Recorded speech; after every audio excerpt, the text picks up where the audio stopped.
Bonjour tout le monde, je vais traiter le mix marketing produit ou bien products. Durant cette séquence, je vais traiter la première variable contrôlable du marketing qui est le produit. Donc le produit est composé de caractéristiques tangibles et symboliques et peut être également accompagné d'un service après-vente ou d'une garantie. Pour pouvoir atteindre l'objectif de cette séquence, j'ai tracé trois objectifs qui sont découvrir ce que recouvre la notion de produit, ses niveaux, ses classifications, la maîtrise des notions de gamme, ligne, packaging et marque, et l'identification des étapes de développement de nouveaux produits. Donc le plan de cette séquence est composé de 7 éléments. Je vais traiter en premier lieu la définition du concept produit.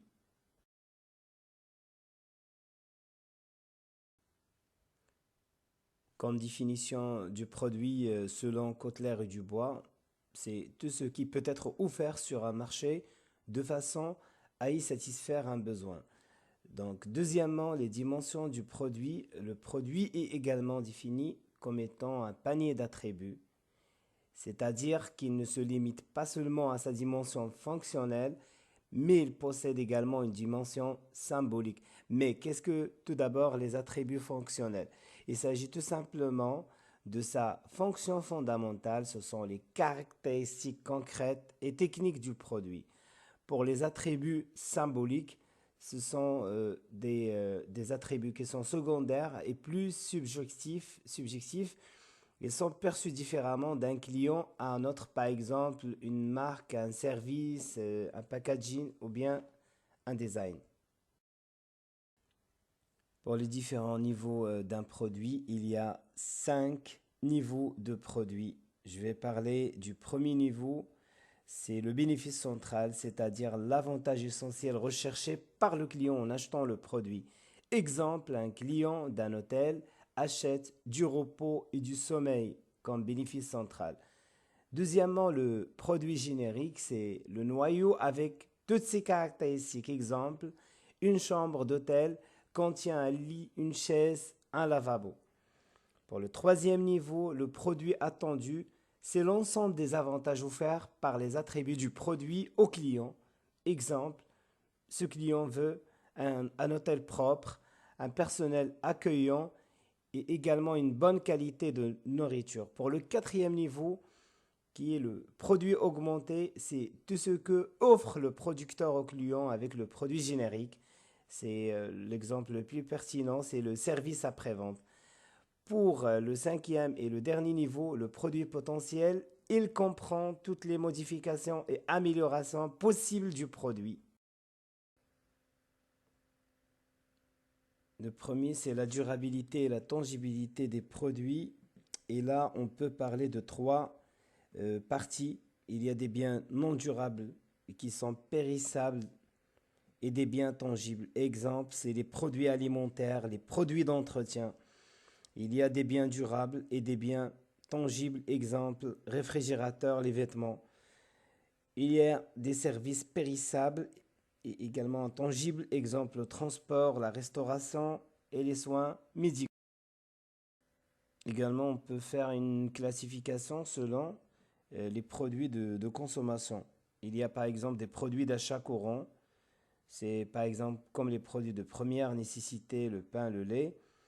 Et les produits également d'achat impulsif, c'est-à-dire sans réflexion. Et il y a également les produits de dépannage. Il y a des produits d'achat réfléchi. Exemple, les meubles, les vêtements, une maison par exemple. Il y a les produits de spécialité, c'est comme les voitures, les parfums et les bijoux. Il y a des produits non recherchés par les consommateurs. C'est l'exemple de l'assurance vie au Maroc. C'est un produit quand même qui est difficile à commercialiser. Il y a des produits industriels. Il y a par exemple matériaux et composants. L'exemple, c'est les matières premières, pièces et matériaux manufacturés. Il y a les biens d'équipement, exemple installation, équipement, accessoires. Il y a les fournitures, exemple exploitation, entretien et réparation. Il y a les services, exemple services de réparation, services auxiliaires et services professionnels. Et généralement, ces produits industriels, ça rentre dans la catégorie du business to business, B2B.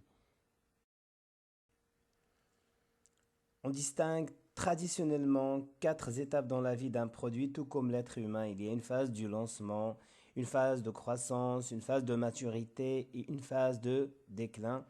Et vous voyez que les profits, c'est comme les ventes, ils suivent le même cheminement de la courbe. Pour comprendre les étapes du cycle de vie d'un produit, je vais essayer de faire un croisement avec les ventes et ces étapes, le coût unitaire, le profit de l'entreprise, la concurrence et le profil client. Concernant les ventes, elles sont faibles dans la phase du lancement, elles sont croissantes dans la phase de la croissance, elles sont maximales dans la phase de maturité, elles sont déclinantes dans la phase de déclin. Pour les coûts unitaires, ils sont élevés au début, ils sont moyens dans la phase de croissance, ils sont faibles dans la phase de maturité en raison de l'économie d'échelle et ils sont faibles dans la phase de déclin. Pour le profit de l'entreprise, il est négatif dans la première phase parce que là, il y a un vrai coût.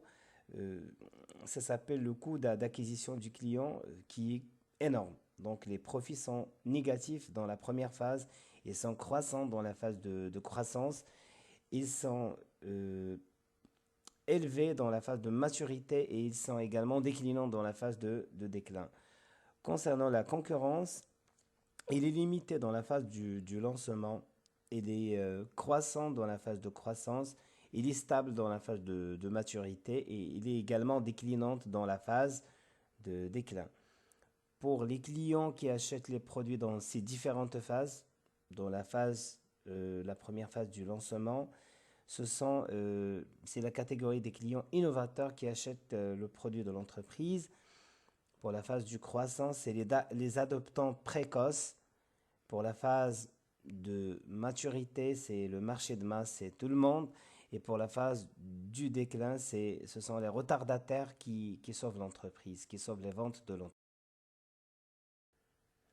Pour les objectifs marketing qui sont adaptés à la phase du lancement, l'entreprise essaie de créer de la notoriété et favoriser le premier essai du produit ou du service. Pour les objectifs marketing de la phase de croissance, l'entreprise essaie d'accroître sa part de marché. Pour la troisième phase, la phase de maturité, les objectifs marketing, l'entreprise essaie d'accroître la rentabilité en essayant de défendre sa part de marché. Et pour les objectifs marketing qui sont dans la phase de déclin, l'entreprise essaie de réduire les dépenses et récolter les profits. Donc je vais faire une analyse de la courbe et je vais la croiser avec une stratégie de mix marketing adaptée à chaque mix, c'est-à-dire produit, prix, distribution et promotion. Pour le mix produit adapté à la courbe, dans la phase de l'introduction, il y a tout simplement un produit de base. On conçoit un produit de base. Dans la phase du croissance, on ajoute des garanties et un service à la clientèle. Et dans la phase de la maturité, on essaie de jouer sur la qualité. Et dans la phase du déclin, on essaie de jouer sur l'élégage. Pour le mix prix, on utilise une politique de pénétration ou bien une politique d'écrémage dans la phase de l'introduction. Dans la phase de croissance, on essaye d'appliquer une politique de domination par les coûts ou bien une politique de différenciation. Dans la phase de maturité, on essaie de pratiquer un prix concurrentiel. Et dans la phase de déclin, là, on est obligé d'appliquer des réductions sur le prix. Quant au troisième mix qui est le mix de distribution bien place, dans la phase de l'introduction, on parle de la sélection, c'est-à-dire c'est un peu sélectif.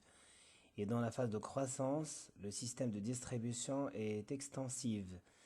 Et dans la phase de maturité, il y a quand même une plus grande extension et dans la phase de déclin, on utilise une politique. Quant au mix promotion, dans la phase du lancement, on essaie de créer la notoriété parmi les adoptants précoces et également parmi les vendeurs. Dans la phase de croissance, on essaie de créer la notoriété et on essaie de provoquer l'intérêt sur le marché de masse. Dans la phase de maturité, on essaie de mettre l'accent sur les différences et les avantages concurrentiels de la marque. Et dans la phase de déclin, on essaie de réduire pour retenir les clients les plus fidèles. Maintenant, je vais parler des limites du concept de cycle de vie. Il serait erroné quand même de croire que tous les produits ont un cycle de vie qui s'apparente à la courbe. Parce qu'il y a des compagnies qui font l'exception. Je donne ici l'exemple de Coca-Cola. Et ici, comme vous voyez dans cette graphe, le produit, par exemple, l'aspirine, ne suit pas le même cheminement que la courbe. Une gamme correspond à un ensemble de produits liés entre eux du fait qu'ils fonctionnent de la même manière, s'adressent aux mêmes clients ou sont vendus dans les mêmes points de vente. Donc, pour récapituler, la gamme elle est composée d'un nombre de produits regroupés en plusieurs types appelés lignes de produits. Là, je vais donner un exemple réel. La gamme automobile Renault comprenait en 2003 9 lignes. Laguna, Safran, Mégane, Clio, Twingo, Congo, Scénic, Espace, Vels, Satis et les véhicules utilitaires.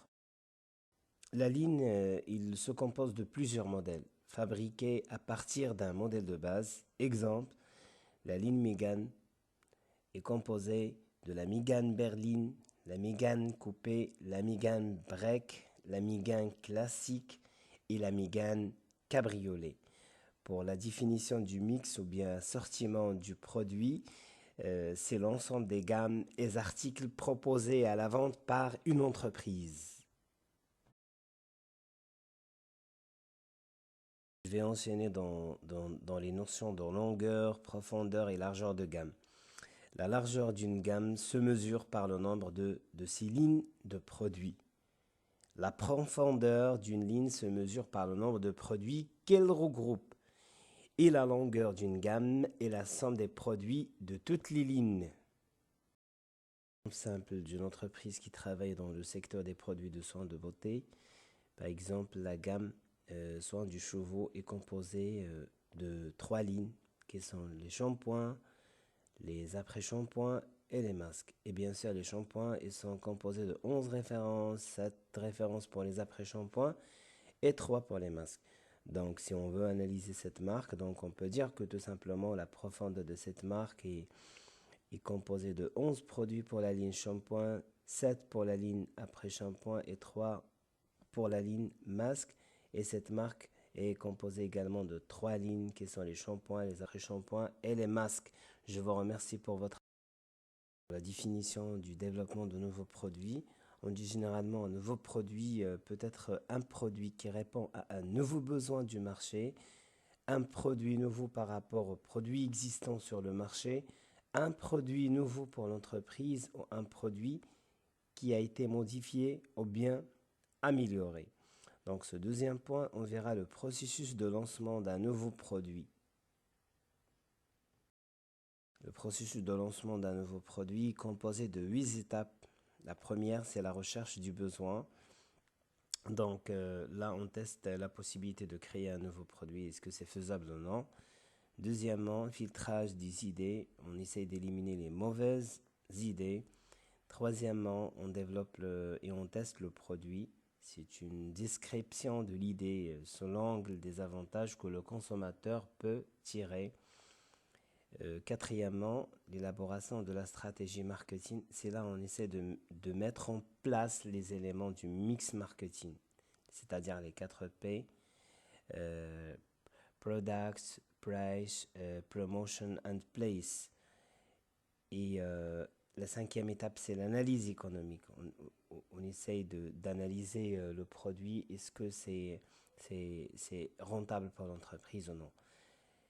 Après l'analyse économique, il y a la sixième étape qui est l'élaboration du produit. On essaie de le confectionner et on essaie également de mettre en place des échantillons. La septième étape, c'est le test de marché. On va faire appel au panel de consommateurs. Ça veut dire quoi, panel de consommateurs? C'est des entreprises qui font des études et qui sont des études efficaces.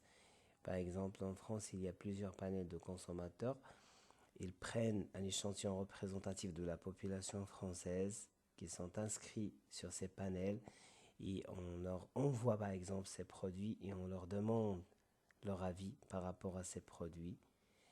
Et la dernière étape, c'est le lancement, c'est la définition du produit, bien sûr après avoir réussi la septième étape qui est le test de marché. La définition du packaging selon Landevie et Linden, c'est l'ensemble des éléments matériels qui, sans être inséparables du produit lui-même, sont vendus avec lui en vue de permettre ou de faciliter sa protection, son transport, son stockage, sa présentation en linéaire, son identification et son utilisation par les consommateurs.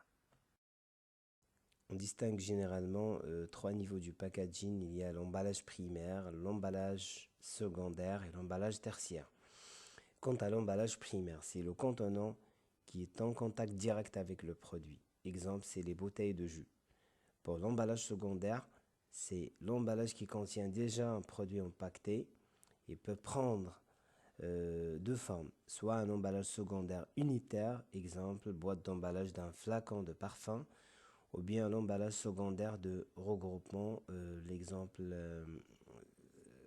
au Maroc, de pick-up en carton regroupement 12 pots de yaourt. Et l'emballage tertiaire de manutention, c'est un emballage qui sert à transporter le produit vers les points de vente. Il intéresse plutôt les distributeurs que les consommateurs. Exemple, c'est les palettes en contreplaqué, les caisses en bois ou en carton.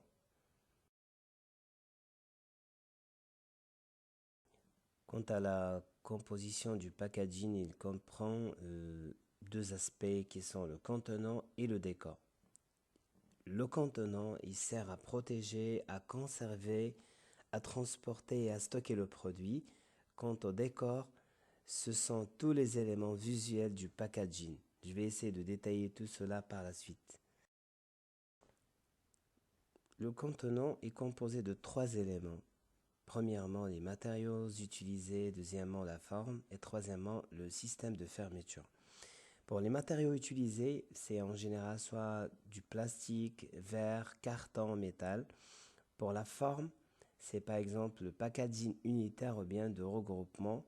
Pour le système de fermeture, il y a la boucle vissée ou bien les capsules plastiques ou les opercules soudés.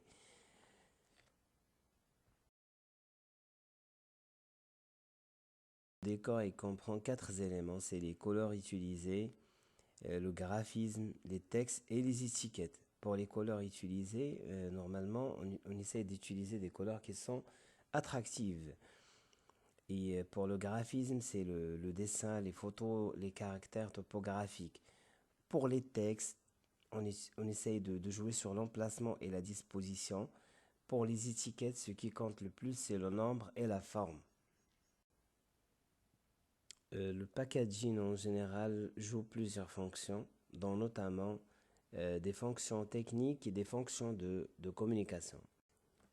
En général, un packaging joue plusieurs fonctions, dont notamment la protection et la conservation du produit, une facilité d'utilisation, un transport et stockage, un rangement et élimination, une protection de l'environnement qui nécessite l'utilisation de matériaux d'emballage biodégradables.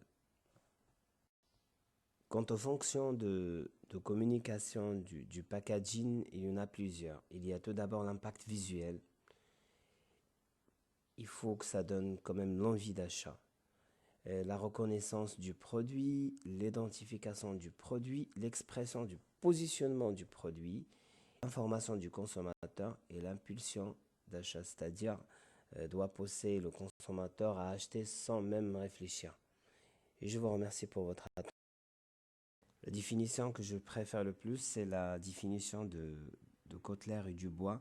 Donc, une marque est un nom, un signe, un symbole, un dessin ou toute combinaison de ces éléments servant à identifier les biens au service d'un vendeur ou d'un groupe de vendeurs et à les différencier des concurrents.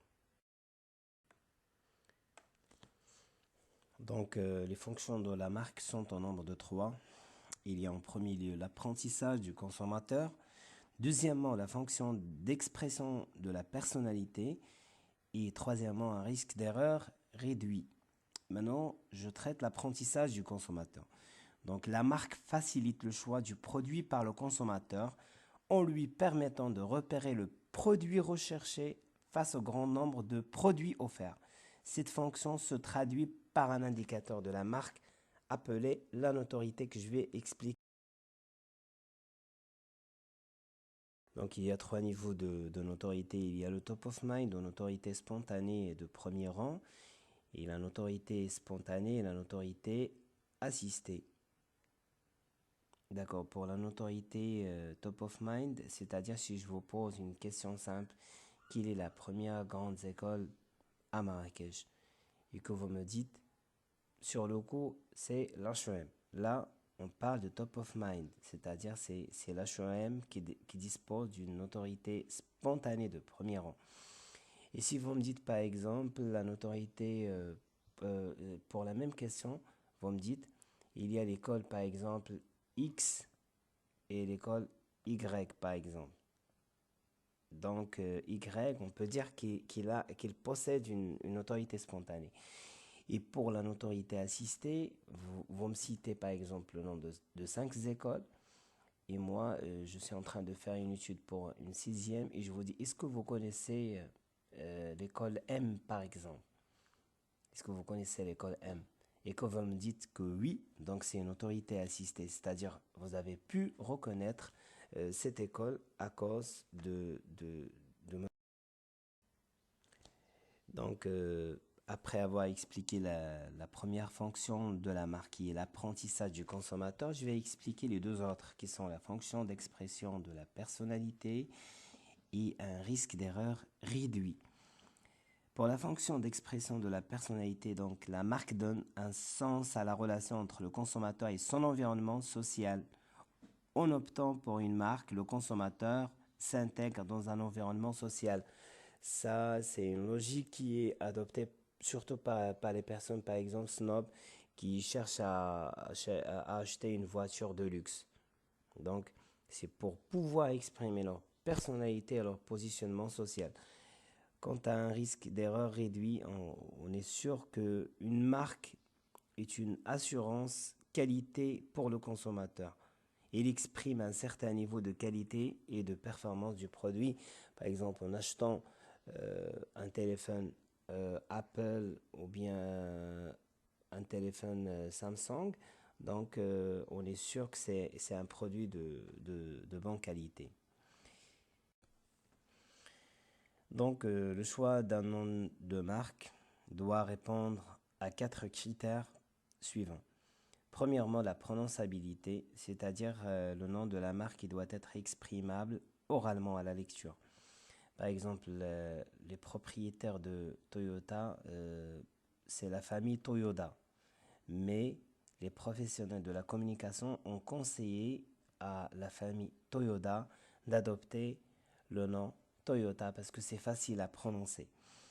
Deuxième critère, c'est la mémorisation. Un nom court de 2 ou 3 syllabes est préférable à un nom plus long. Pourquoi? C'est pour faciliter la mémorisation du nom de l'entreprise. Troisièmement, l'évocation. Le nom doit être crédible et ne pas posséder une signification négative. La disponibilité est le 4e et dernier critère. Donc le nom ne doit pas être déposé par autrui dans la catégorie de produits concernés. Donc au Maroc par exemple, pour pouvoir utiliser un nom, il faut avoir un certificat négatif. Et je vous remercie. Donc on a terminer le mix produit. Et je vous remercie. Au revoir. Donc, j'espère que j'étais clair durant cette présentation complète du mix produit. Donc, n'oubliez pas de vous abonner sur ma chaîne et au revoir.